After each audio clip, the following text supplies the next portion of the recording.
Organic compound. Organic compound कौन से compound है?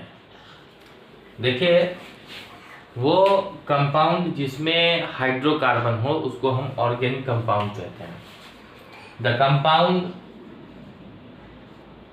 That contains hydrocarbon.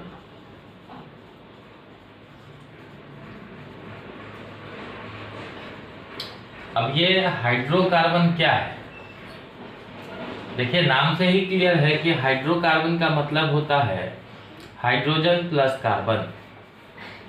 Hydrogen plus carbon, इसका मतलब है कि इसमें हाइड्रोजन और कार्बन होंगे। दूसरे एलिमेंट्स प्रेजेंट हो सकते हैं, लेकिन हाइड्रोकार्बन है तो इसमें हाइड्रोजन और कार्बन का होना अनिवार्य है।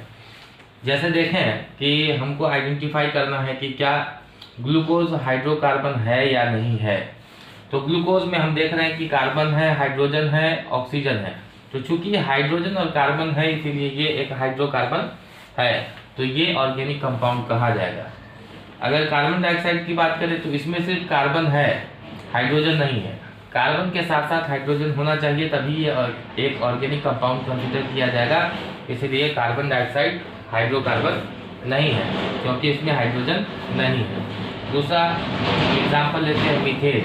तो इसमें हम देख रहे हैं कि यहाँ कार्बन है और हाइड्रोजन है, तो हाइड्रोजन और कार्बन होने के कारण ही ये हाइड्रोकार्बन कहा जाएगा।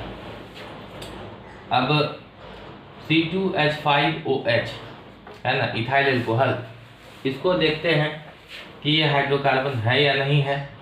तो इसमें कार्बन भी है, हाइड्रोजन भी है, यहाँ भी हाइड्रोजन है और ये ऑक्सीजन है। तो चूंकि कार्बन और हाइड्रोजन है इसीलिए हाइड्रोकार्बन है, और जो हाइड्रोकार्बन है वही ऑर्गेनिक कंपाउंड कहा जाता है।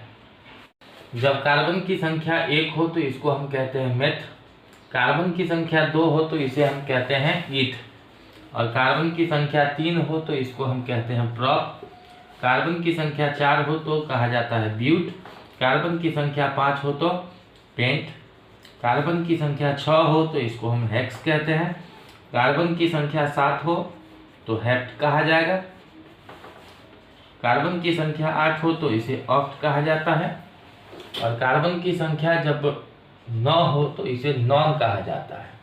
कार्बन की संख्या 10 हो तो इसे डेक कहा जाता है। वैसे डेक के बाद जनरली बहुत कम ही चांस है जब पूछा जाता है कार्बन की संख्या।